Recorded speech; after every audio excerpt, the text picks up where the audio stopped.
3FM 92.7. We're also live on Facebook. Go on to Facebook now. It's 3FM 92.7. Live across the nation on our various affiliates. This evening, in the next 60 minutes, 5 members of the minority in Parliament filed private members' motion demanding Parliament pass a resolution on government's domestic debt exchange program. We'll get details of the private motion shortly, and we'll hear from some of the members of Parliament who have filed this motion. We'll get details of it as well. Stay with us here on Hot Edition. West African Examinations Council, WAEC, to start administering different set of questions to candidates in the same examinations room as a result of the increasing cases of leakages and cheating. They say this is a solution to this situation. Stay with us. We'll hear from the sector minister, Dr. Yause Duchum, shortly.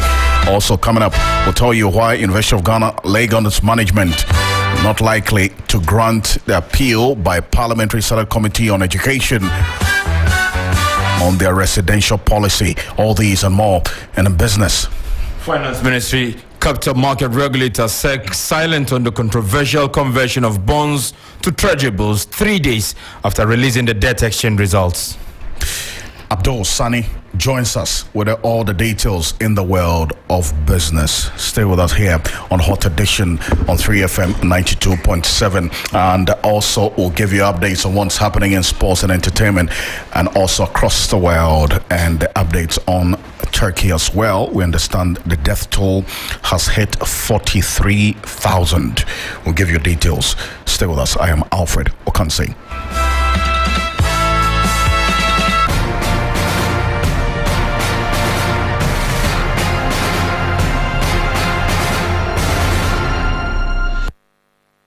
Let's get into the details now. And what is delivering on a promise to ensure Parliament keeps the executive in check. 5 members of the minority in Parliament have today filed a private members' motion demanding the Finance Minister brings a debt exchange program to the House for approval. Now, Ken Oforiatta yesterday, as you really be aware, appeared before Parliament to answer questions about government's domestic debt exchange program. Now, that was the first time the members of Parliament were actually getting the details of the domestic debt exchange program after it was launched on December 5 last year. Now, the aftermath of the disclosures by the Finance Minister were the concerns raised by the minority over the legality of the entire domestic debt exchange program. Mama Yarga is a member of Parliament for the Bako Central Constituency. One of the legislators who signed the motion has been speaking about it. Take details. I will file a motion in Parliament asking the Finance Minister to bring every request relating to the domestic debt exchange program for consideration by Parliament. It is not right that on his own he chooses to embark on this whole exercise, which has never really taken place in our constitutional history. It's never taken place in Parliament. It's never taken place in this, our economy, that a finance minister has led us to default on our domestic bonds, and then it has to be restructured. So my case is that everything that he's doing should be the subject of parliamentary consideration and approval, because it is expressly provided for in the Constitution and in the Public Financial Management Act. They think that they are being smart or clever by couching it as a voluntary exercise in which the owners of the existing bonds are bringing back their bonds in exchange for new bonds. Mm-hmm. But you see, every first year law student who has done law of contract will know that once there is an agreement in which I have given you money and you are paying me a coupon rate of 10%, if I come back and say I am trading that existing bond for a new bond that has a certain coupon rate, it means that automatically I'm abolishing the existing contract and I'm offering you a new contract. So if I offer you a new contract, it becomes a new loan altogether, which is a loan of X amount of money for a reduced coupon rate. And it's now up to the government to accept or reject the new offer. So that becomes a new loan. And just as the old loan required that the law requires that the old loan came to Parliament for approval, this new loan also should come to Parliament for approval because we are now creating a new loan. So that's the Member of Parliament for the Boko Central Constituency, Mama Yarga there. In fact, he raised this issue of the legality of this domestic debt exchange program yesterday after the Finance Minister gave the details of the program before Parliament. My colleague Abdul Sani Rahman, he was there yesterday. You monitored that presentation by the Finance Minister. When Mama Yarga raised this issue of the legality, I recall that Oseche Mensah Bonsu, the majority leader, also raised a counter argument. What exactly was his point?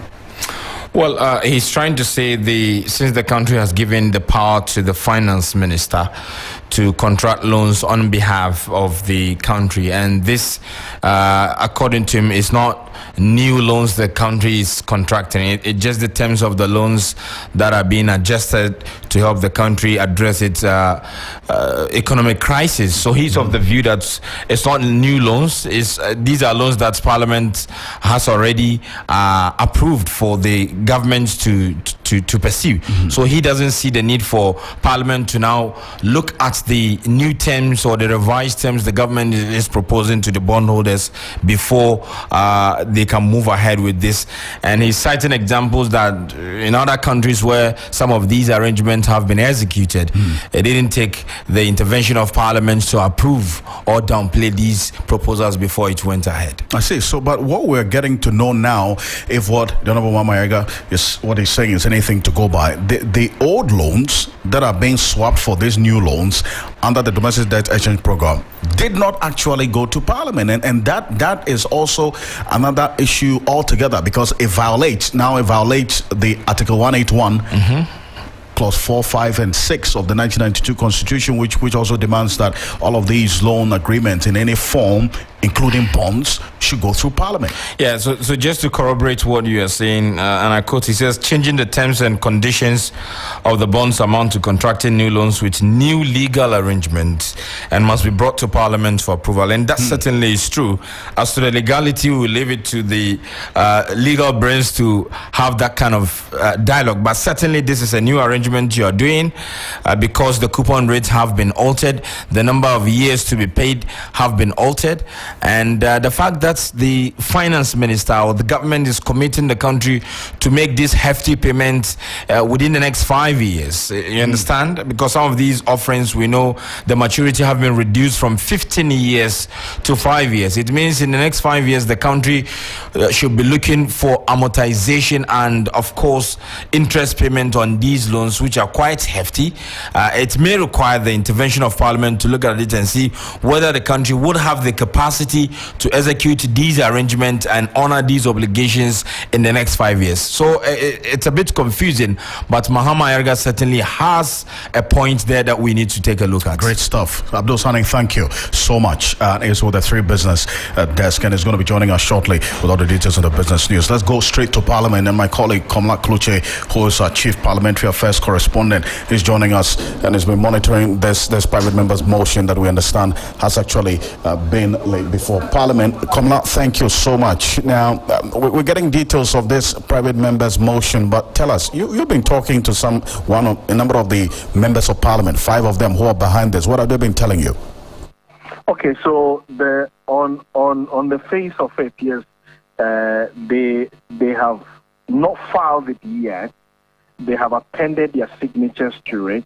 So within them, the preparation has been done, but it has not been filed yet. And let me indicate that this is through the Speaker of Parliament and from one Honorable Kesalatu Bar Forson, who is a minority leader, Kwame Govins Agboja, who is the Chief Whip, Mahama Yeriga, who is the Boku Central MP, Isaac Adongo, who is a Bolga Central MP, and then Roxanne Nelson Dafiamekpo, who is the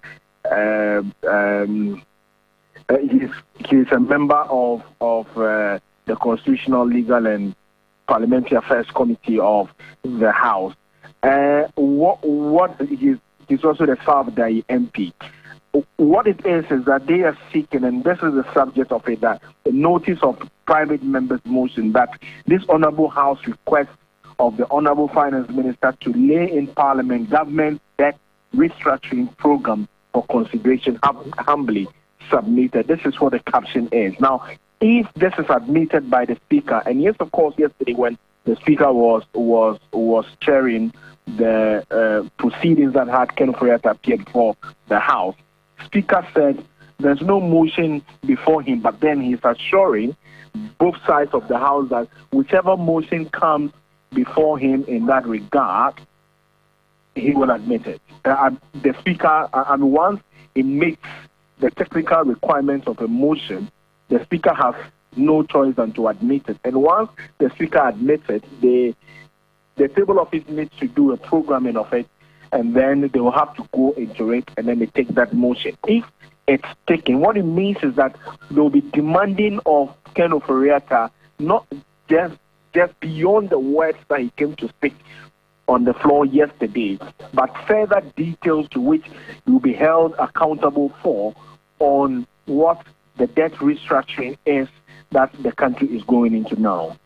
See, and I recall yesterday you also did indicate that the Speaker said the members of Parliament were required to make statements and not subject to what the Minister said to debate. Does this motion now pave the way for, that is, if the motion is eventually admitted, pave the way for debates in the coming days and weeks? If you listen to the Speaker clearly yesterday, he made the point that there's just a very thin line between debate and statement, or brief comments of the sort. Yesterday's own, they digressed a little bit. And when ministers of state make statements on the House, they are not supposed to generate debate. Yesterday's own was a classical example, but because of the nature of the statement being made by Ken Ofori-Atta, if you listen to the comments that were made by both sides of the House, especially on the side of the minority, you could clearly tell that it was more or less of a debate. The more reason why the Deputy Majority Leader, Penyo Markins, was not in favor of them, the Speaker allowing for more than 5 minutes of the submission, but the Speaker actually had to take about 6 minutes or so thereabout. But if the motion has been filed by the minority is admitted by the Speaker, what it means is that they are now going to go into a full swing debate of it. That is basically what they're doing. Great point. Now, but in the end, just for the benefit of our listeners, in the end, what is this motion expected to achieve?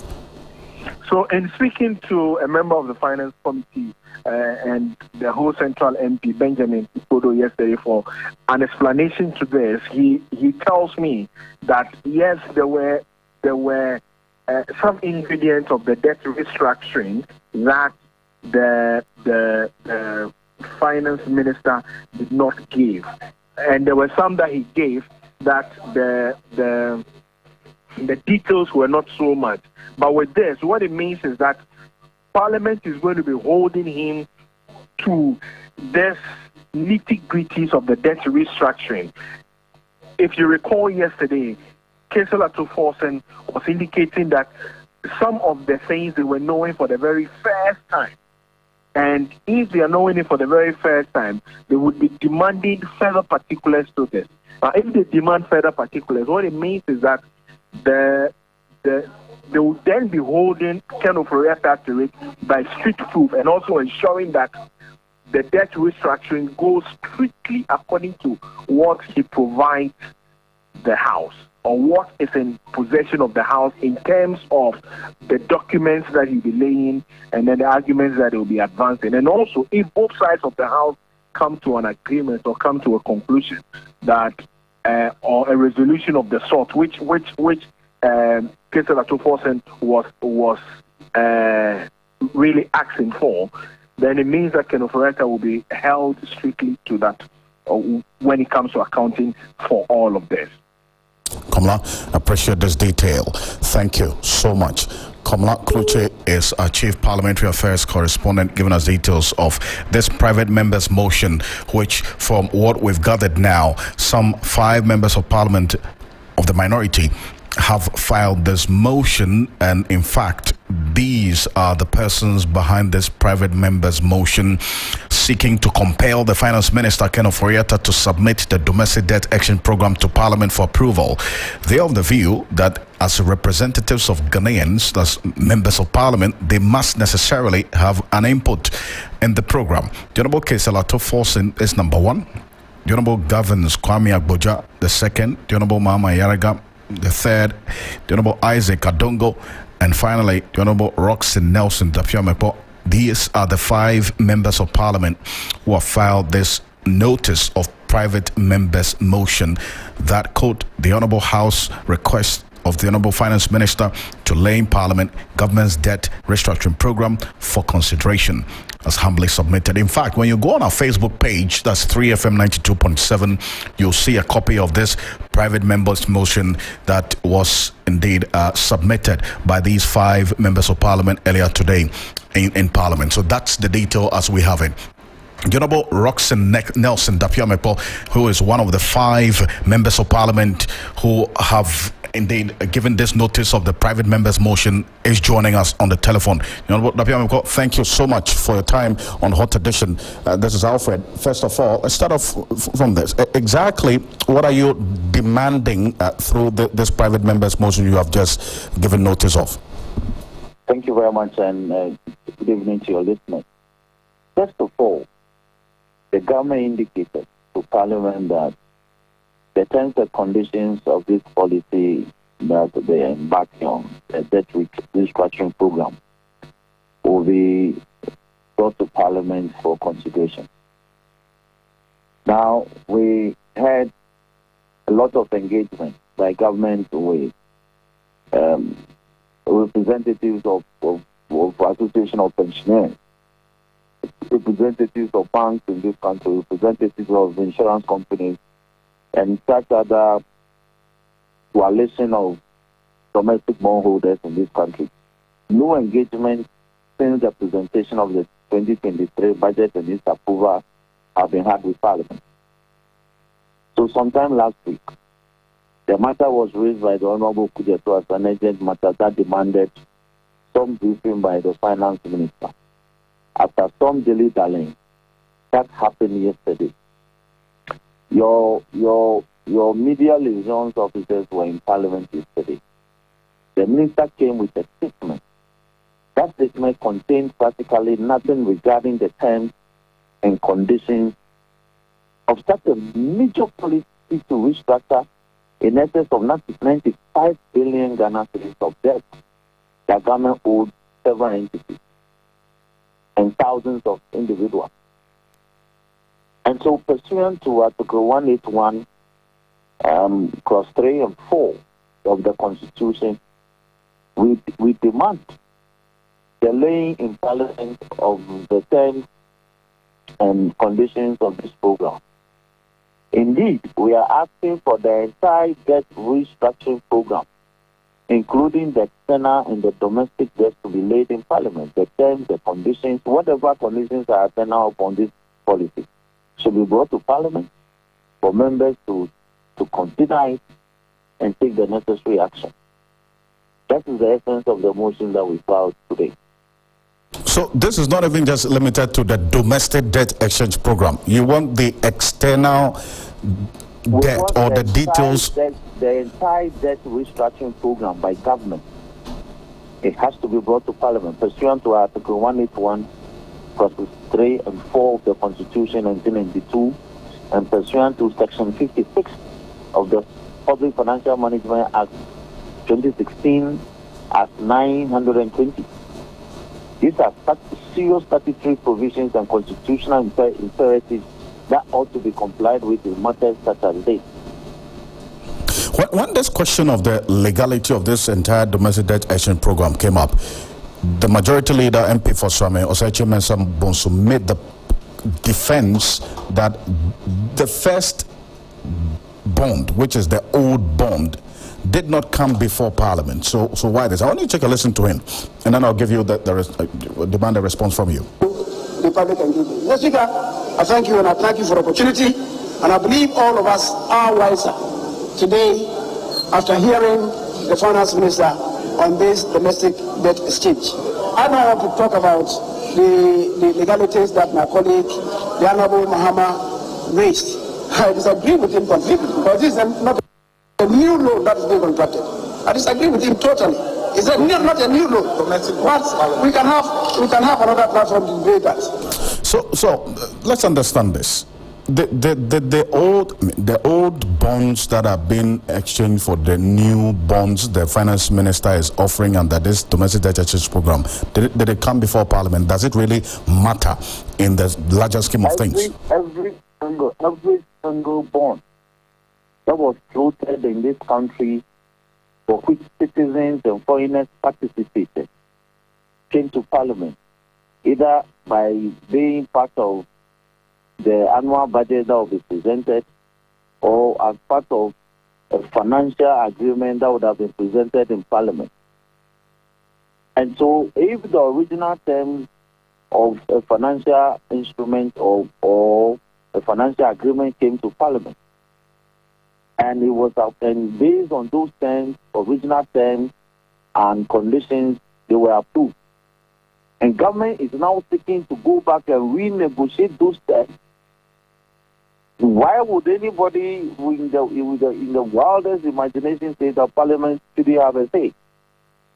If you ask me, or if you came to Parliament, that permits me, pursuant to the constitutional provision in Article 181, to go borrow a sum of money payable in 5 years at an interest level of, say, 3%.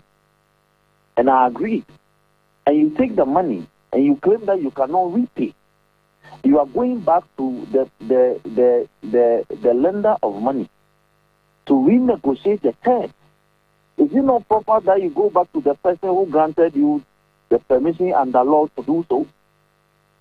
Because the permission for which Parliament granted you the opportunity to go seek for the loan was for 5 years tenure. If you are extending it to 15 years, Parliament should be able to give you that consent. It's so basic. This is basic contract law. This is basic constitutional law. And so for anybody to argue that Parliament shouldn't have a say, the person doesn't understand governance, he has no understanding of constitutional law. The person should go back and read the Constitution very well and read Article 1. So is it a case that a government can come to office and go to Parliament and ask that it should be permitted to go take out a loan payable in 10 years? And as soon as that is done, you squander the money and you go back to the lender of money and renegotiate the terms of the loan to 100 years without recourse to Parliament? Is it the case of the majority leader that ought to be the case? He is completely wrong. Parliament will have a say in this matter. Every single terms and conditions will have to be brought to Parliament. I have quoted the law. You should quote the law that says that this is not the case, and let me hear. You haven't quoted a single law. I have quoted the provision. What path will this private member's motion that you, together with 4 other colleagues of yours, have filed, what path will it take? We were hoping that when we summoned the finance minister to come and brief Parliament, we were hoping that as part of that briefing, he would have laid the policy document containing the conditions, the terms and conditions under which this restructuring of our public debt is being done. He came with nothing. He brought a mere statement containing English. It is based on this that we are asking that the policy document be brought. We want to see in black and white the terms. When we say terms, that is what the law says. The law refers terms and conditions. So that tomorrow somebody doesn't buy a bond, doesn't invest in a bond, and you decide what to do with it. Without any recourse to him or her. We want to know the terms. Great. The Honorable Nelson Roxon Afiamepe, thank you so much for your time on Hot Edition, and we'll follow that quite closely, see how it ends. Appreciate your time, sir. It's my pleasure. Great. The Honorable Roxon Nelson Eche Kwame Afiamepe is a member of Parliament for the South Dai constituency. He's also a member of the Parliamentary Affairs Committee and Understanding Orders, Public Accounts Committee, and Constitutional Legal and Parliamentary Affairs Committee of Parliament. Given the details, in fact, he is one of 5 members of Parliament who have filed this private members motion, together with the Honorable Kessler Tofosen, Minority Leader, Honorable Govins Kwame Abuja, Mama Yariga, Isaac Adonko, and then the 5th person you just heard from him giving details of this. As a matter of fact, they are not alone in this path of thinking and demanding the legality of this domestic debt exchange program. And in fact, what they are asking for is the details of the engagement with the external debtors as well. Parliament needs to know.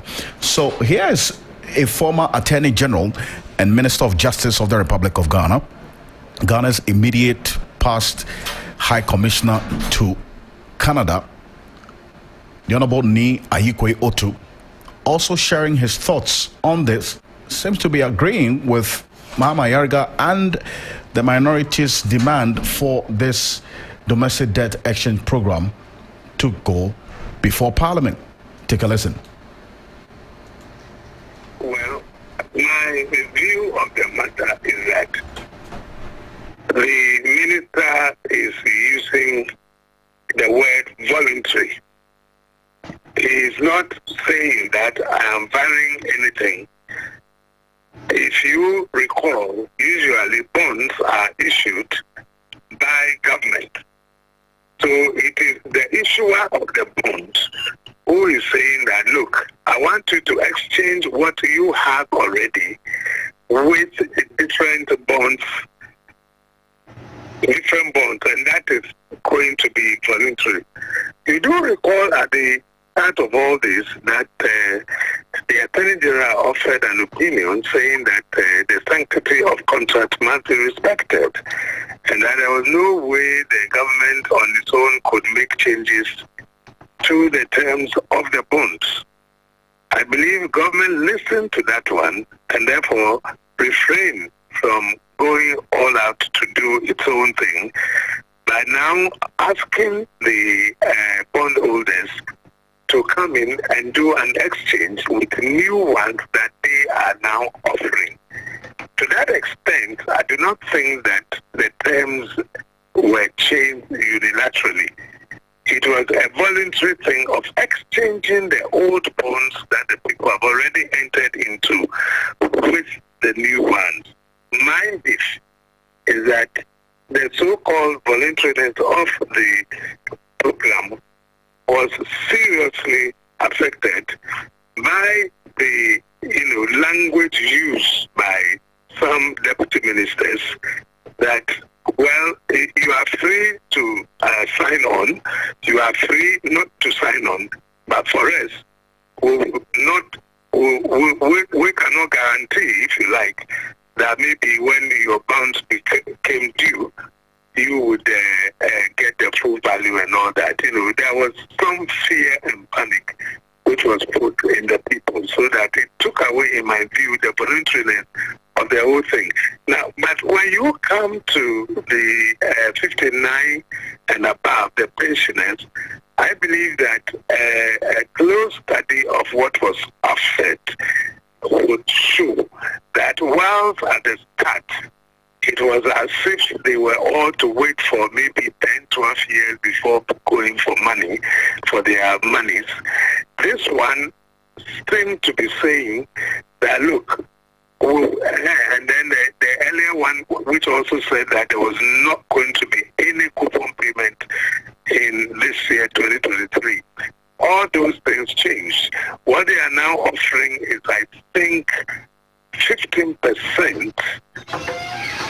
which is a little lower from the 18.5%, I would agree to that. What I am worried about is the view that he had unilaterally changed the terms of the bond. He has not done that. That one, I think he hasn't done that one. As to the fact that maybe, or the position that he went to court went to Parliament to lay these things before Parliament and got an approval, and therefore if he wants to do something else, he should go back to Parliament. I think I wholly agree with that. For international commercial transactions, it is important that you come to Parliament for approval. That's Honorable Ni Ayikwe Otu, former Attorney General and Minister of Justice of the Republic of Ghana and Ghana's immediate past High Commissioner to Canada.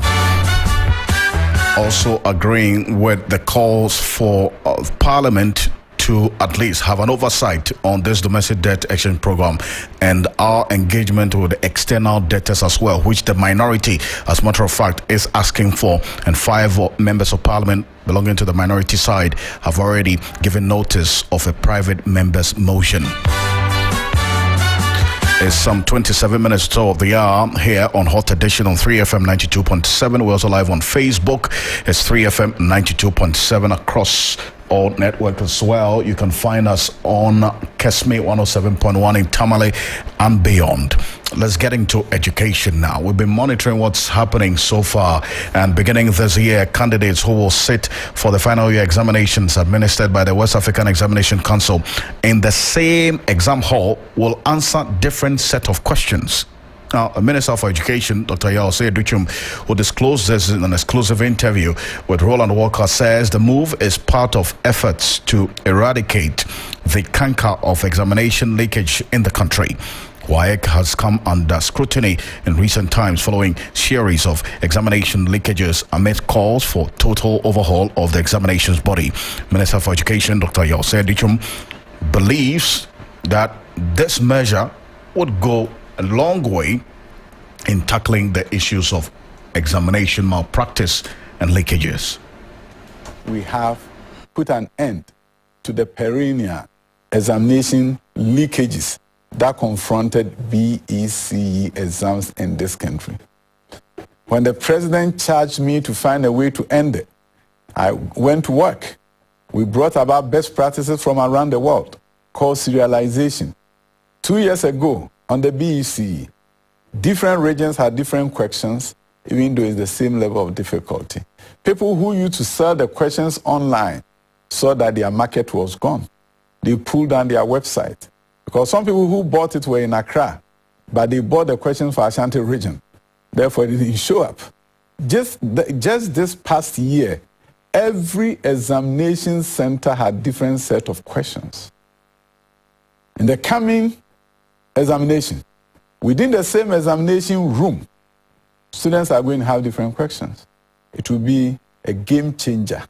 When that happens, we have stopped leakages, we have stopped examination malpractices within the room. No, that's the Education Minister, Dr. Yao-Osei Duchum. Let's go into the telephone lines now. And Dr. Peter Pate Anti is the Executive Director of the Institute for Education Studies, IFEST. Dr. Anti, thank you so much for joining us on Hot Edition. Start off with, there's some evidence of this strategy working at the BECE level, but can it work or produce the same results at the WASI, that's the senior high school level as well? Thank you very much. Good afternoon to your listeners. I have to first of all commend the Minister of Education for showing a lot of interest in the issue of examination malpractice. You agree with me that this issue has been with us for some time now, and it seems that the Minister is the one that has shown commitment to find ways and means to end it. So we have to commend him for that. Again, yes, we have seen this kind of serialization working at the BEC level. I hope that it will work at the senior high school level or the WASI that they will write. But we need to also understand that there are three forms of examination malpractices. There's the one that happens before the exams, what we call the leakages. So if you change the questions like he was explaining, it means that those who buy the questions, or the probability that the student gets the question before he or she enters the examination room is curtailed. Then there is the type of examination malpractice that happens during the exams. That is what happens within the examination hall. And to stop that, that is what he is suggesting, that students within the same examination hall will have different questions or of the same level of difficulty, and that is a brilliant thing that we should do, because if you do that, then that curtails examination malpractice within the examination hall. At the same time, it solves the problem of institutional malpractice. What is institutional malpractice? You see, some of the institutions want the students to pass, so they just get the questions. The teacher for that particular subject will solve it, and then come back, and then they take the answers to the students. Now, if you have different questions within the same examination room, it becomes difficult for the institution to now pick each and every single question, go and solve, and then attend to the individual students within the examination room. And that is a perfect response to examination malpractice during the exams. The third one is after the exams. I hope you remember that I think 2 years ago, some people leaked the examiners list, those who mark the script. So the probability that sometimes people influence those who mark the script is also there. But in Ghana, we've not experienced this to a high level. So if the minister says that examination malpractice before and during is going to cease, let me use the word, reduce to the barest minimum, I tend to agree with him, and evidence across board shows that we'll be able to achieve that. I see, but you talk about the different layers of the problem, and that actually then brings up another equally relevant concern of other watchers in the education space. Can WAEC itself, right, not be empowered or charged to deal with the problems within their remit? Because a number of the things that the education minister is talking about is going to be happening after the questions have been printed, right? But WAEC itself has its own challenges that also creates a fertile ground for the malpractices or the leakages that happens. We cannot leave them in there. I agree with you. So the issue of WAEC is a whole topical issue that we might need time to discuss. For example, if there are people that are engaged in malpractice and WAEC arrest them, or let's say they are caught during the exams, WAEC is the one that is supposed to still sit on it and decide on their fate. If the people are not satisfied with WAEC response, there's nowhere they can go. They still have to appeal to WAEC. So the whole structure of WAEC we need to look at, and I think that is at the policy level. There's been a lot of opposition about how we're able to manage the operations of WAEC within the confines of this country, so that WAEC does not look like they are the alpha and omega of examinations in Ghana. And when people feel that they are being cheated, there will be a higher authority that they can report WAEC to. So that is also there. And again, WAEC have people that set questions. They are all people that work within the WAEC enclave. So if we are not careful, you might want to set different questions.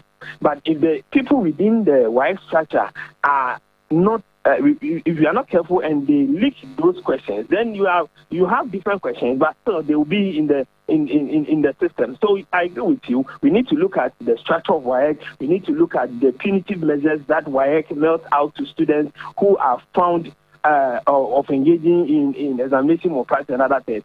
That is a different aspect that we have to look at. The minister is also looking at how we'll be able to curtail the leakages from the perspective of the questions that are being said, and then by the next few hours you see it all over the internet. The minister is trying to solve that particular challenge from there, and also looking at how we'll be able to stop institutional malpractice and during the exam malpractice, and the measures that he's putting in place. If he's able to do that, is a sure way to reduce this malpractice to the barest minimum. You have to also understand that the value of our WASI certificate was going down because of these malpractices. So if you're able to reduce this kind of malpractices, we are at the same time helping to project or to push up the value of the WASI certificate as a credible certificate across the globe.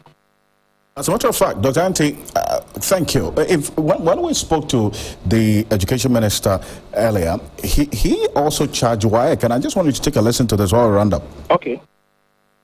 WAEC have many proposals as to how you solve this problem. I'm concerned that some of their solutions will not work. WAEC solutions will not work. When you talk about recruit ambassadors who preach the children not to cheat, it's not going to work. WAEC must wake up and smell the coffee. And we're going to get them to wake up and smell the coffee. You get WAEC to wake up? Oh, yes. I said it. We've told them, and we're going to tell them again, that you have to remove the incentive for cheating. The incentive for cheating has to be eliminated. And yes, we do these exams for West Africa, right? So when I make proposal as Minister for Education, because the President at the State of the Nation said leakages, examination malpractice should be eliminated in this country, I go to work on it. So that's what Dr. Yao said. I had that interview with him. He's talking about WAEC's waking up and smelling the coffee. It's about time, is it not? Yes, but you see, that is the problem. Because the Minister of Education can only ask WAEC to wake up and smell the coffee. He should be able to order WAEC to undertake certain things that will help solve this. But because of that autonomy of WAEC, and you see he was referring to the fact that he is just the Minister of Education for Ghana, and WAEC is operating within the West African sub-region, it becomes very difficult. And that is why we are saying that, as is done in other places, there should be a mother body that sits and regulates WAEC activity within the country, and that should be one of the policy measures that the ministry can take up, so that the minister will not only ask WAEC to wake up and sit up or to smell the coffee, but the minister will be seen directing WAEC to undertake specific measures that will lead to the reduction or elimination of examination malpractices. And I heard him talk about the incentive for teaching. Alfred, one of the incentives for teaching is the fact that when you finish WASI and you do not pass, you don't have anywhere to go. You can't enter the workplace. At the same time, you cannot enter any tertiary institution. So the student's life, after spending almost 14 years of basic education in Ghana, the WASI exam is a determinant of whether the student will progress in life or his life will come to a halt. That is the biggest incentive. So if we are not able to address that challenge, where a fail in the exam within the 2 weeks or one week or the 2 hours that it takes for the exam, where that failure can determine a student's future, that incentive to look for questions and solve them before they enter the exam room would always be there. Dr. Peter Ante, thank you so much for this. Appreciate it. That's Dr. Peter Ante is an educationist and also as a director of the Institute for Education Studies, IFS. We have eyes on this computerized placement system, the self-placement that is ongoing. So stay with us. We'll give you updates from what's happening in the Ashanti region. Business is up next. Abdul Sani Rahman is standing by.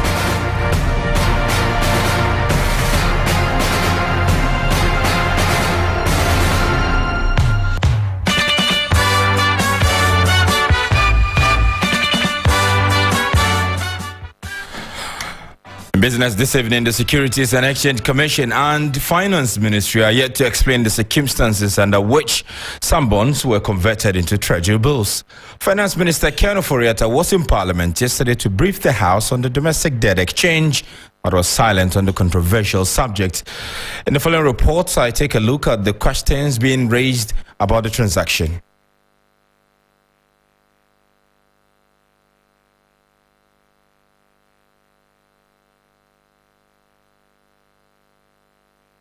Investment banking space is still confused about how bonds were converted into treasury bills in the debt exchange with experts asking many questions.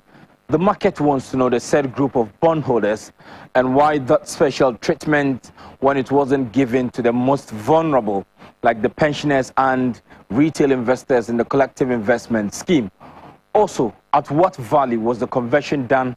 Was it at market value, which is significantly lower, or face value plus accrued interest?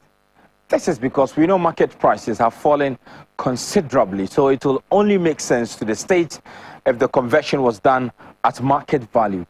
Market watchers are also keen to know the interest rates those bills will pay and the impact of that conversion on the interest burden, seeing that current interest rates on T-bills are much higher than the coupon rate on the bonds.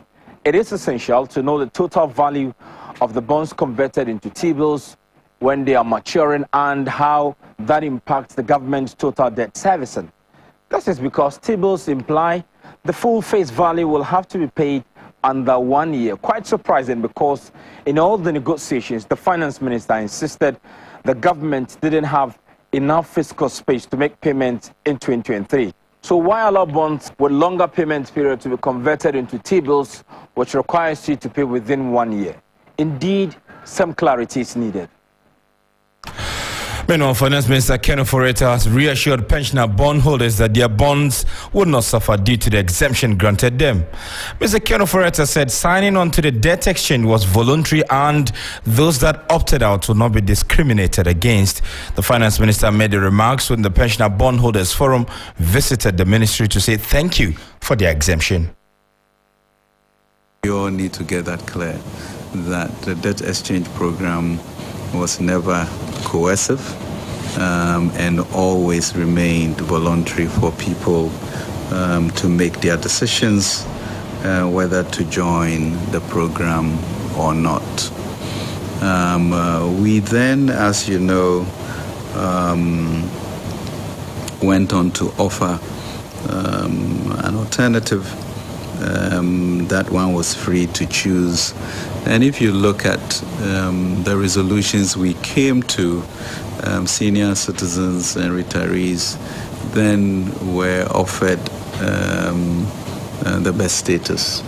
So now that we are all clear on that, and you have decided mostly not to take that paper, I think it's good. I think for those retirees who took it, I think they did a good thing, but then they know that maybe they were not going to hold to maturity, or they were more sensitive to the potential for an emergency, so they made that decision.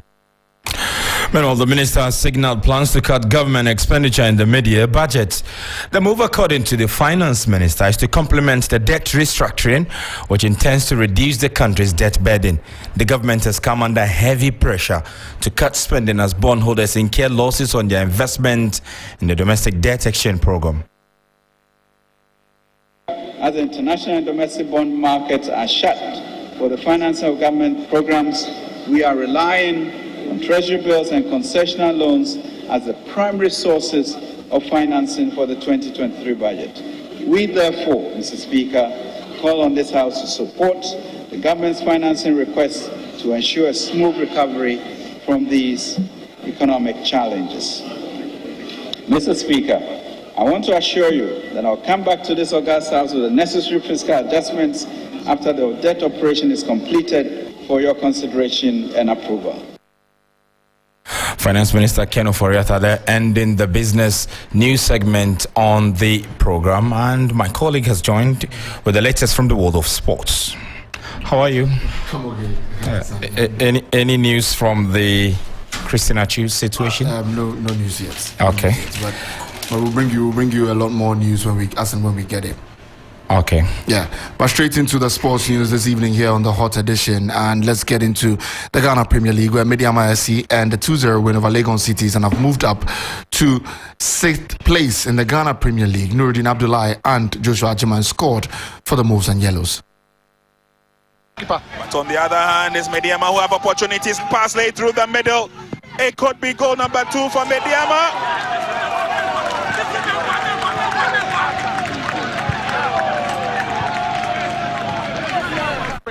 And our Black Stars captain Andre Ayew has made a donation to former coach Salas Tete. Tete has been unwell for some time. The donation was made on behalf of his mom, Mrs. Maha Ayew, and spokesperson of the family, Fifi Taki. Now, Tete had led Ghana to the FIFA Under-20 World Cup trophy in 2009. Former Arsenal footballer Ian Wright believes that the Gunners will feel less pressure now in pursuit of the title after losing to Manchester City in midweek. Maybe we'll learn something from it, and maybe chasing might be better than actually leading. You never know. Maybe there's too much pressure on that for them. Maybe people won't be expecting so much in respect of them being at the top. So what you're hoping now is that they're going to have to galvanise, because, you know, they've lost 2 out of the last 3 now. And, you know, they've got to keep it going, because this is a good season they're having up to this point. These times were coming, but it's how they were going to deal with them. I thought they dealt with them all right up to this point, but now they're going to have to just start to try to get themselves together to start putting some wins. And Aston Villa head coach Unai Emery believes that Arsenal are still confident despite their recent struggles as he prepares to host them this Saturday. Emery formerly managed Arsenal for 1.5 seasons. Tomorrow we're going to face Arsenal, and really is a very good team. They are in very good moment thinking about the season. Not the last matches, but I think it's not changing their confidence. How they are progressing, how they are playing, how they can have possibilities to win the title this year. Well, that's Unai Emery there, who's coach of Aston Villa. Now, former Chelsea midfielder John Mikel Obi believes Michael Essien deserves more praise for his contributions to African football than he gets. The pair played together at Chelsea and won many trophies, including the Champions League in 2012. He never gets the mention. He never gets the credit that he deserves. Like, we've been talking. Scored a great goal against Barca, didn't he? Yeah. I mean, we've been talking for the past minute, half an hour. We haven't mentioned him. What a player he was. He is a guy that we call him the training ground. He is a powerful machine. This guy, I mean, the way he trains as well. Every day he's there working. And what a human being. Apart from playing football, what a gentleman he is. And like we say, he is the train. He is the bison, and that's what we call him. That's Mikel Obi there. Now, Arsenal and Man City have been charged by the Football Association for failing to control their players during Wednesday's Premier League game. Both sets of players surrounded referee Anthony Taylor at different times during the match at the Emirates Stadium. Arsenal protested when City's Erling Braut Haaland was awarded a penalty, a decision then overturned by the VAR. City were unhappy at the decision to award Arsenal a first-half penalty and later with an Eddie Nketiah foul. Nketiah was shown a yellow card for a challenge on City's Ruben Diaz. My name is Yao Fusulabi, and that's all the sports. Over to you, Alfred. Yeah, thank you. I think I agree with John Mikel Obi on this one. Yeah. Michael Essien has really not gotten the praise he deserves. I think also because he shies away from the media. I see. You know, the kind of interview Mikel Obi did, that he brought all of these things out. So you won't find Michael Essien doing an interview like that. And, you know, but it's good because Essien had been in the news this week, and now Mikel has also spoken about him, so it gets him a bit more publicity. Yeah. But hopefully he does well on the sidelines. Now he's gotten his UEFA license. Yeah, that's right. I read that on the internet. If he does well on the sidelines, he gets talked about a bit more. Great stuff. Yeah. Mikel Obi, he's 37 years old this year? Yes. Great. That's fine. All right then. Okay. But, we're getting to entertainment now, and Akofa is here. What's happening? Hi, Alfred. On entertainment tonight, TV3 and Twillium Industries to unveil Bigo Family Dance Battle contestants. Also, Nigerian musician Tiwa Savage is expanding her creativity, adding on to her music catalog to film. And the family of Bruce Willis has announced actor is suffering from frontotemporal dementia. And now the stories. The stage is set for dance creativity and innovation to be unleashed this Saturday, February 18, when the Bigo Family Dance Show unveils the families in the competition and opens the floor for them to show Ghana their dance skills. In all, 10 families have been registered for the Bigo Family Dance Show, organized by TV3 and Trillium Industries.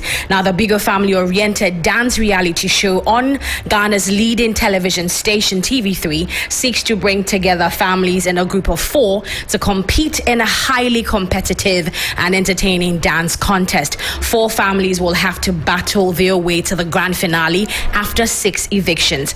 Now, the weekly dance show will run for 13 weeks. Bigger Family Dance Show airs this and every Saturday at 8 p.m. on TV3. Now, you might want to catch the energetic and exciting host Crystal Kwame Ayi, seasoned dancer Ajetu Sowa, a former world dance champion, songstress and dancer Easy, and internationally recognized Ghanaian professional dancer and trainer Dance God Lloyd on the other judges for the show. Now, prizes include an all expenses paid family trip abroad, cash prizes, and various products from sponsors, as well as the bragging rights in this maiden edition of the show. Now, Nigerian musician Tiwa Savage is expanding her creativity, moving from the world of music to film. Now, the 43-year-old singer revealed that she is making her acting debut in the new film Water and Gary. The film takes its name from her 2021 EP.